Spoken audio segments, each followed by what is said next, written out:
I'm Jace Lacob, and you're listening to Masterpiece Studio. When it comes to duty for both king and country life, Audrey Hall has always been one to do her part.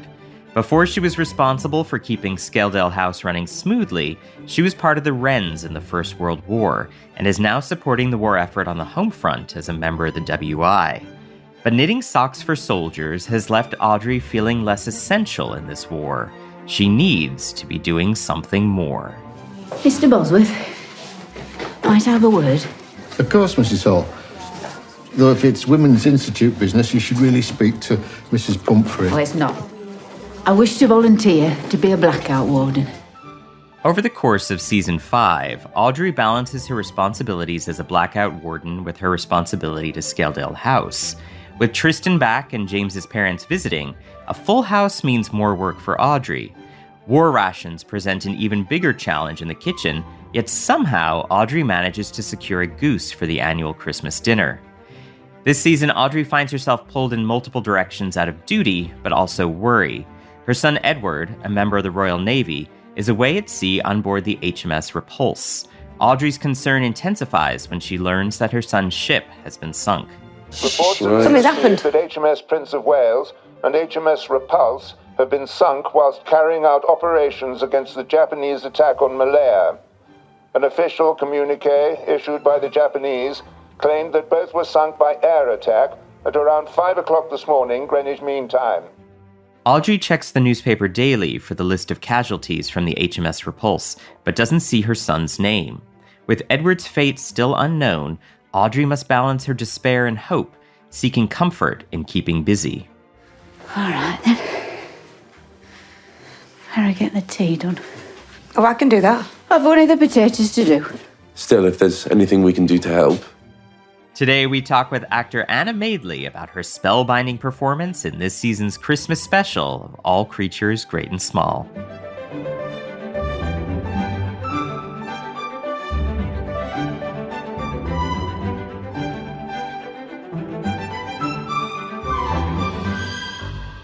And this week we are joined by All Creatures Great and Small star Anna Madeley. Welcome.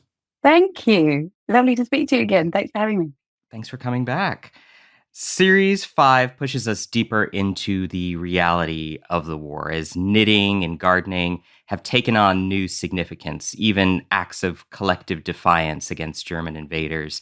Mrs. Hall is no stranger to the war effort, having served in the Wrens during the First World War, and she volunteers as a blackout warden for Darrowby in Series 5. How does Audrey feel about doing her bit once again for Britain? I think it's so important to her. I think she's got itchy feet to do it. And, she's always been someone who's joined in. And I think it was such a defining moment in her youth to join the Wrens.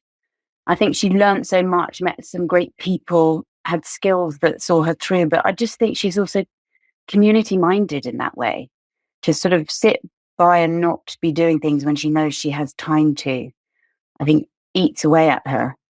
So, yeah, she's the kind of person who will think, well, what can I do? How can I get involved? And as we see, she does plenty of knitting, but that's not quite cutting it. She wants to get further involved and do something more. So, and I think also having lived through a war and knowing how important it is to do those things, to help with the war effort, not just for the wider community, but also for yourself, to know you're contributing something. I think it's probably also, it's a way of coping. To know you're doing something positive to help is a great way of also coping with the fact that your child is out fighting on behalf of the country. Edward's gone and Chris is, and James is. That's a very hard thing to sit at home and not feel like you're doing so much when their lives are on the line. And like in the First World War, women are once again filling roles traditionally held by men, whether that's the land girls or night wardens. And I love that All Creatures shows us how domestic duties can even become political acts.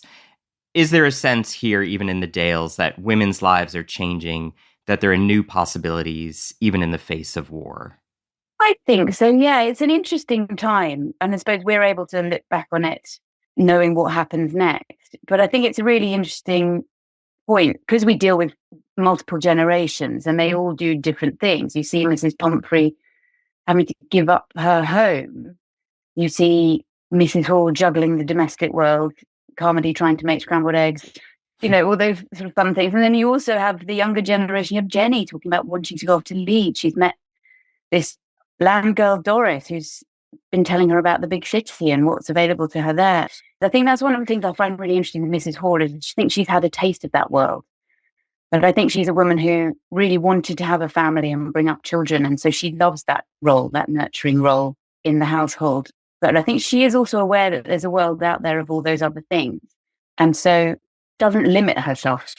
She likes to try something new and go off and do something. So I think when she comes up against Bodsworth and it makes no sense, it's quite a sort of lovely argument that she's able to have with him. And I love that moment so much. Mr. Bosworth, I'll have you know I were a female when I joined the Wrens in the last war.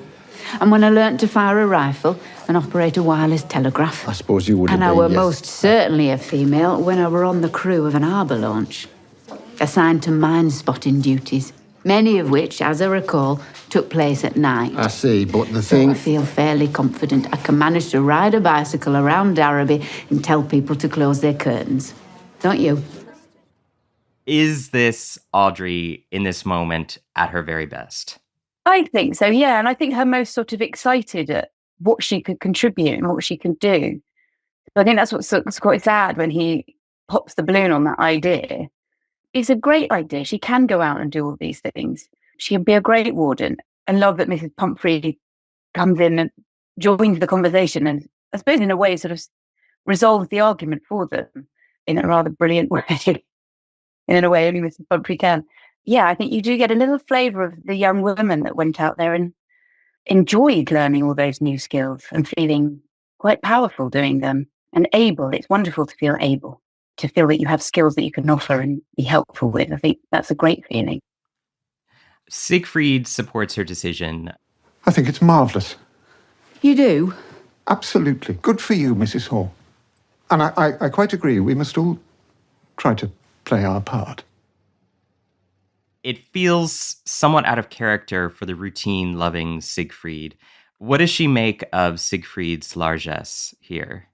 It's an interesting one, this, because she's hired to do a job. He pays her to do a job. And it's one of those moments in the story where, even though they've got this friendship that has been growing throughout, she is a paid employee in the household. And so it's asking him to allow her to juggle with that and play with time and mess up their routine slightly. And I think she's aware that she's the person who does bring that order to the household. Stefan isn't an orderly person. He's quite chaotic. Things make sense in his head, but that doesn't necessarily translate to other people. And so I think she knows how important that is.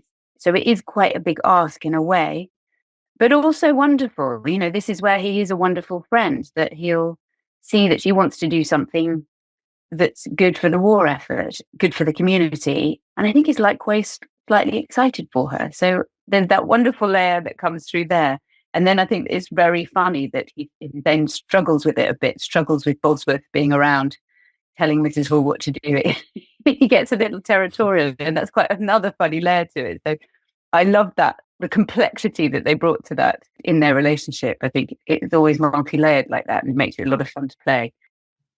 He does end up exploding at Mr. Bosworth. Lead paint is not safe for cows. In the blackout, cows aren't safe for people. Road collisions are on the increase in our sector. Lead paint is not safe for cows. Mr. Farnan, please. My primary concern is the welfare of this community. Then may I suggest you return to them and stop monopolising my housekeeper? And it is this sort of rupturing that Siegfried has sort of been trying to contain all of this and trying to contain the sort of lack of order, even as he's been so supportive of Audrey. Mm. But it does lead to this tete-a-tete between Siegfried and Audrey. And Audrey says, If you think this job means I'm neglecting my duties, I'd rather just tell me straight, in private. I don't. I take a great pride in what I do here. That's not in any doubt. I was criticising Bosworth, his lack of regard for your time. I've only had 2 training sessions. Feels like more. And if he's at fault, it's my business. Understood. and she clearly is juggling her duties as housekeeper with her volunteering, with the war effort, with everything. How deeply has Siegfried wounded her? Does she feel really hurt in that moment that she wouldn't take pride in all of this. I think she's partly surprised. It's a strange position to suddenly find yourself in, where you have almost two bosses who are having a bit of a row about what you should and shouldn't be doing. So I think she feels she needs to take control of that situation again and draw clear lines between those relationships. I think she does need to assert herself there. And I think also feel that while it probably, I don't know, it's complicated again, because I think Mr. Farnham oftentimes is trying to protect her and look after her. And Bosworth is demanding in his own sweet way. So I think she can see how they see each other, but then working out how to not have people try and take control of her existence. Mr. Farnham isn't her husband. He's her boss in that job, and he has said it's okay. I think it's one of those that they'll rub along and they come through the other side of it, because she can be quite clear with him. I think that is one of the strengths in their friendship, is that they can have these moments and they are able to come out the other side with them. And that's where their affection is able to grow as well. So it's rather lovely. There is this sense of found family at Skeldale House. And unexpectedly, Tristan returns from the war in episode 3. And at first, Mrs. Hall and Siegfried think he must be injured, but he's fine.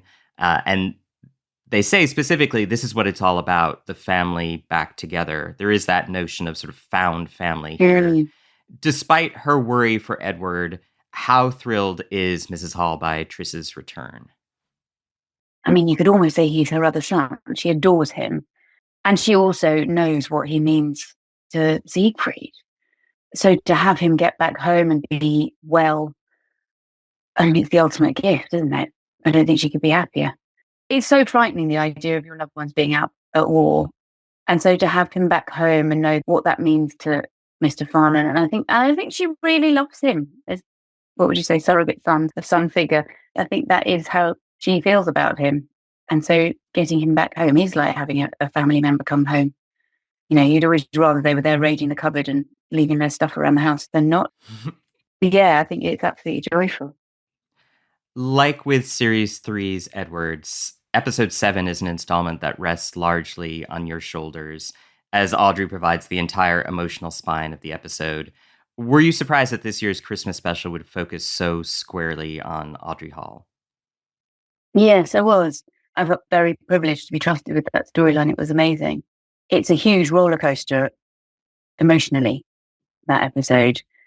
So it was both a lot of fun to film. It was also an episode where every day was pretty emotionally exhausting, but I loved every minute of it. Andy Hay directed it beautifully. And also because we've all been working together for a long time now, it's one of those moments where you really feel the strength of those relationships with each other, how you can trust each other as actors. You can get into that sort of work very quickly because you have that shorthand with one another, because we don't have long to shoot on anything. You have to make decisions and be brave and get on with it. Well, how do we shoot like 11 days to an episode or something? So it's, you know, we're fast. So I felt very supported by the group as well, that we had fantastic writing, but also was working with a group of people that we all knew each other really well. And I felt very supported by that. It was a really good experience. So this episode moves from the domestic, Audrey sourcing a goose for Christmas dinner, to the existential, and it's a wartime episode. The war feels especially close, and it is also a sort of thematic bookend with Series 3's episode Edward. We have numerous flashbacks to that episode, and this episode further plays with Audrey's unresolved issues with her son. And for your prep for Edward, you told me you approached your performance with a, quote, careful calibration of the hope versus the cold reality of what it's been like in the past between the two of them. Did you look to sort of build upon that, upon the dynamic that you built with Connor filming Edward, that sense of hope versus the learned experience that Audrey has, that the reality of her relationship with her son has been very different than what she expected? I think it's part of it, the journey, and I think it's part of why that storyline in that episode felt so poignant, was because it's been a hard-won relationship. You know, we've learned that they had this terrible falling out, that there's been an estrangement, which is a very hard thing to come back from. And they've managed to do that, which is extraordinary. And we know that she's always been hopeful. We know that from very early on, where she's still hopeful that things might work out, that it might be okay. And having to come to terms with, she can't control all of that. Edward has to want to have a relationship with her as much as she wants to have one with him. And I think because that's been so hard won, and we know now that they write to each other and that they are developing a closer relationship, it's hard having a relationship at a distance like that. So I think it is still delicate. It is a relationship that still is very loving, but is also fragile. And she can't give him the hugs she'd like to be giving him. And she hasn't been able to be his mum in the way she probably wanted to. The idea that having made those huge steps forwards, that she might get cut off from him is terrible. I think it's sort of unthinkable. I think that's part of the pain in this episode. And I think that's why she retreats, is because I think the idea of engaging with other people is just too hard. It's a lonely journey to find a place in your head to get used to the idea that you might have to face that cold reality, that he might not be coming back. I think it's just too hard to exist in the world as she normally does and face that. Before this next question, a brief word from our sponsors.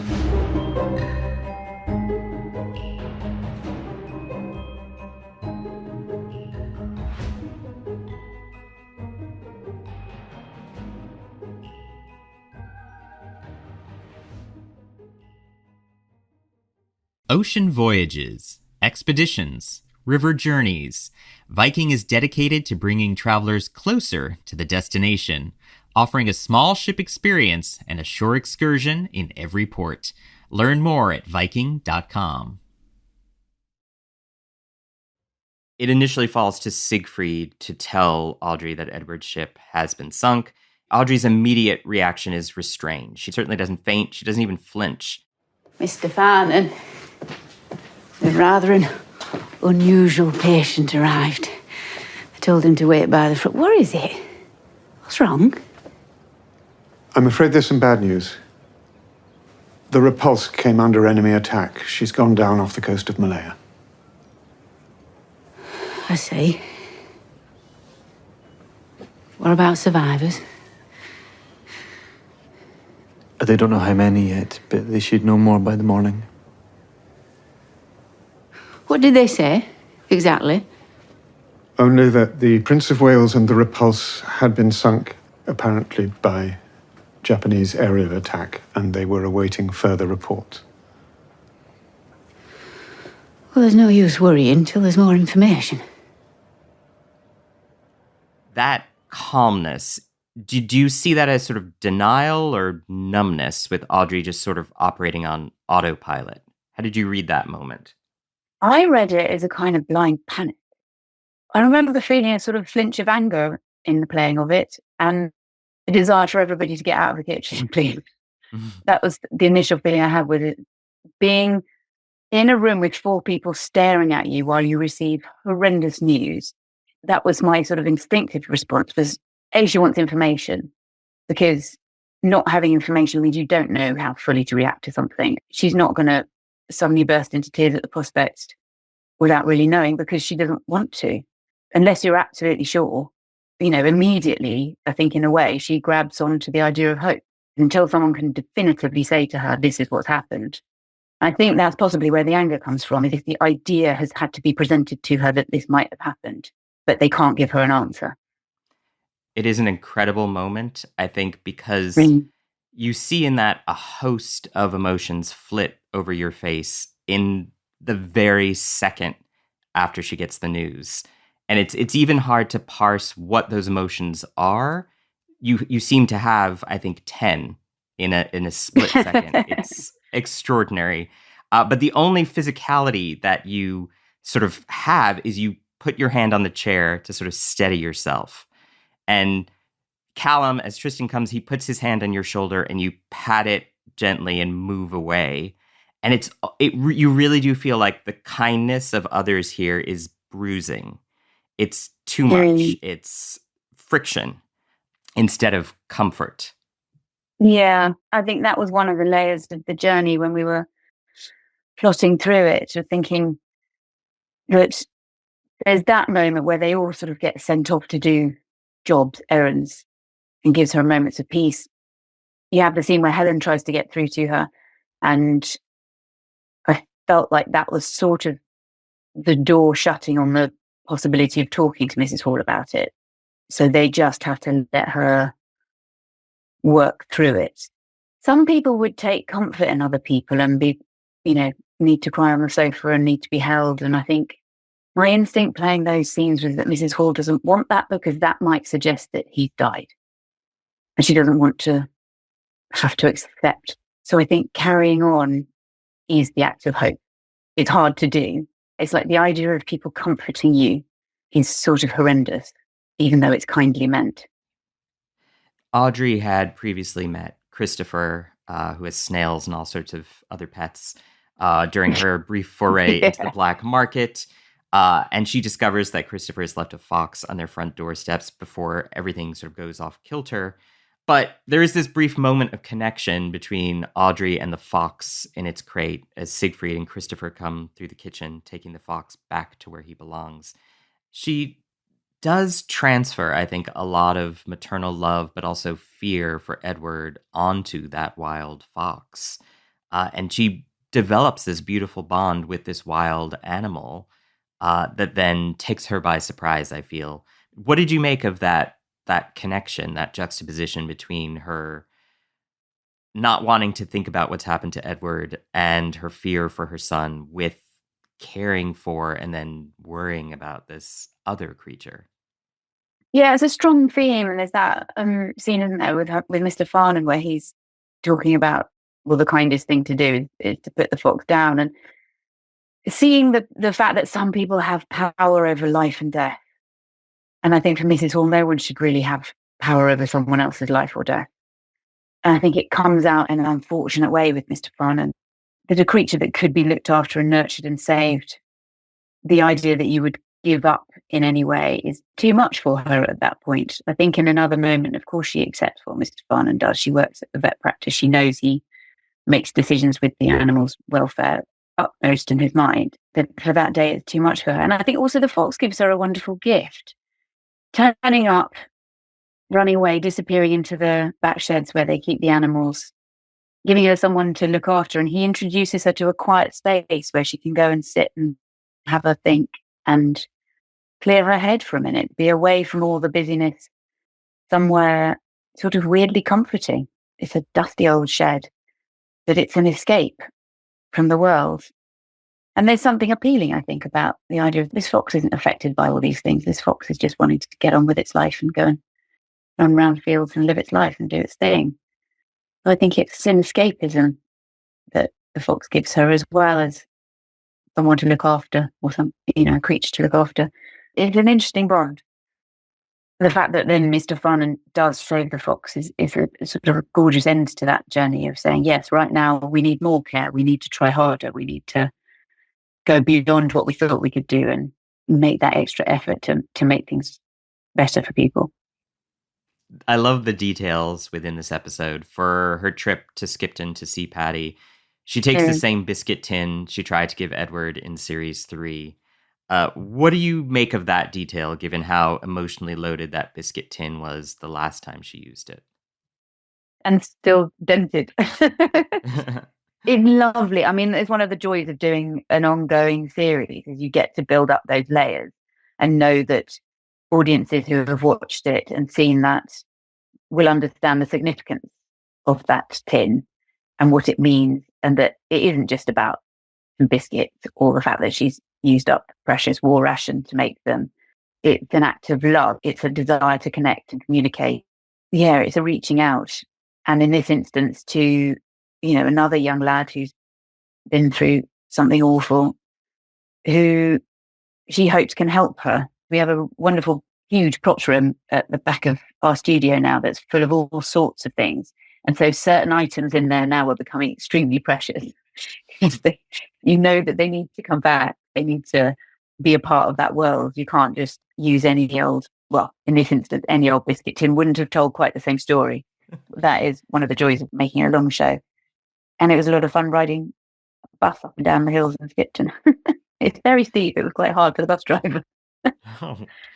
Though it's when Patty puts Edward in the past tense, he was a good man, that Audrey finally painfully breaks. And there is that shot of you crying as you walk down the street, which destroys me every single time I watch this episode.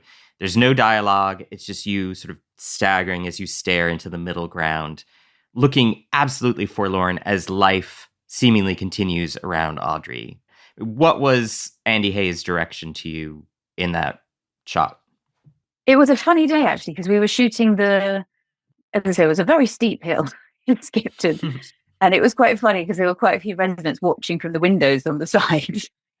And yeah, Andy decided to have somebody doing up their windowsill, and some people are out having a chat, and it's a normal day. And I think the contrast between an extraordinary day in Mrs. Hall's life and just normal life going on around her, and how disorienting that is when you're going through something.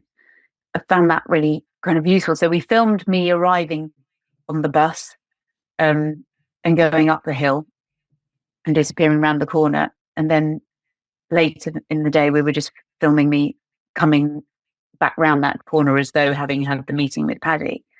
And I think because we knew what the Paddy meeting was and the emotional journey that took, it was quite clear where she would be. So Andy sort of just left me. He went, do what feels right to you in terms of where she's at, what that does to her. Because she's not at home. She's in Skipton. She's not in Darrowby Square.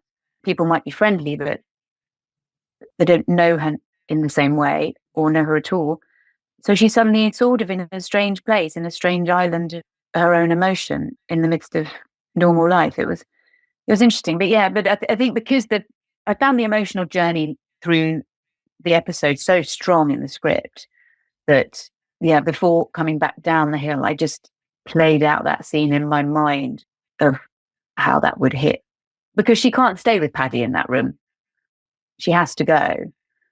She's not going to sit in Paddy's front room and cry, be comforted by him. And also, she's just asked an enormous amount of this young man to tell her the truth. And he's very kindly done that. So yeah, it's just one of those where you just, and you just roll with what the story is and how it hits you, or how it hits Mrs. Hall, and the freedom also to be overwhelmed by an emotion. I don't know if she'd been walking across. Well, I think probably it would have been the same walking across Darrowby Square actually in this instance. But I think it adds to her bewilderment. Suddenly, everything seemed like a strange place. And again, it was one of those days where we didn't have, you don't get many times to shoot it. So you do have to go with your gut, go with what comes and feels truthful. The fox survives the night. Mrs. Hall gets a telephone call. It's Edward, and she collapses on the stairs out of relief and joy. It's a Christmas miracle. Telephone calls are tricky scenes to film at the best of time, but much less with so many coalescing emotions. I have to ask, who was reading Edward's lines on the other end of the call when you filmed it, or was it entirely silent? Oh, they asked Connor. He wasn't there live, but they had Connor's voice, which was so useful because he was a presence. He's a presence we all know. We've got a sense of him. And again, I had so many resources at my disposal in terms of, fellow actors and directors who sort of know you and know how you work, I suppose. And also, you just have a bit of a leap of faith on those days. You have to throw yourself into the moment. And I think that's why it was so exhausting, because I always feel a bit like you just sort of block the world out when you have to do scenes like that. You just have to be present in the moment and go for it, feel it, and do it. I love the shot of everyone on the stairs around Audrey as Jess wanders over wanting her breakfast. And to me, it's the epitome of all creatures great and small. The love and comfort of the found family, the devotion of animals, the warmth of Skeldale House. What was it like shooting the tail end of the scene with Nick, Sam, Rachel, and Callum? It was lovely. It was a weird old day because it was exhausting. And also it's a funny thing when you've got scenes like that, because everyone's concentration for the day is different, because you're there playing a scene where you're going through this huge emotional roller coaster. Someone else is playing a scene where I've just got up for breakfast and something's gone on downstairs. What's going on? Jess the dog is playing a scene of why hasn't anyone given me breakfast? You're all in very different places. And so as actors on set, you're in very different places. We're all concentrating, but in the energy that we need to be in to play our story in that scene. And so it was very lovely, actually, like that, we had to do it a few times. So it was very hard. You've got to hold the concentration through that. But it was also wonderful to have that resolution at the end of the story, to be able to have the hug that she needed, to be able to have a dog break the moment with something just so normal, like I haven't been fed yet. It just lightened it. Tris making a silly joke that she doesn't immediately get, but then cottons on to it. I think it sort of brings her back to the world a bit. And I felt like as an actor, it sort of allowed me to complete that story as well.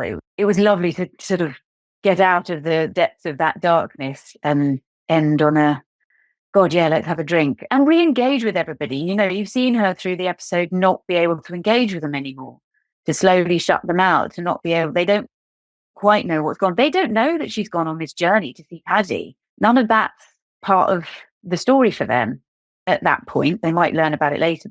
It's a sort of wonderful resolution where they actually come back together. Mrs. Hall comes back to them. They're allowed in again and they can start to recover and they can start to help her again. Yeah, it's a really lovely moment. And it's always lovely to get a cuddle off Rachel. So, yeah.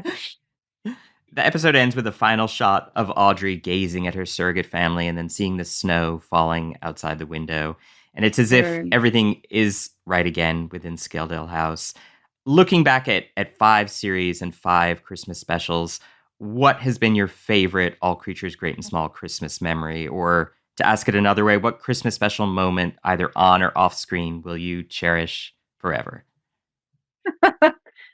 What immediately comes to mind is a wonderful Callum Woodhouse doing Zoolander impressions between the trailers in his elf costume.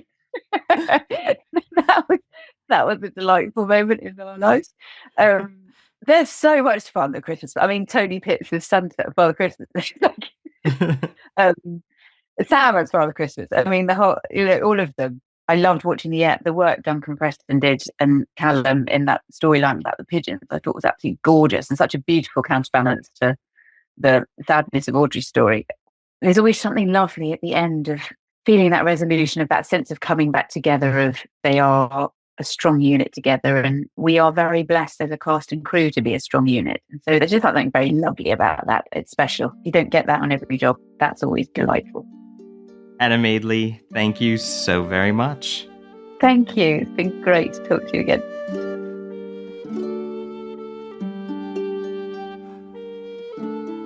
Next time, we're transported back to 16th century England during the reign of King Henry VIII. The king's married again. Good. Marriages work better than wars. Tune in Sunday, March 23rd as we sit down with historian, author, curator, and television presenter Lucy Worsley to discuss King Henry's reign and how his eldest child, Mary Tudor, earned the nickname Bloody Mary.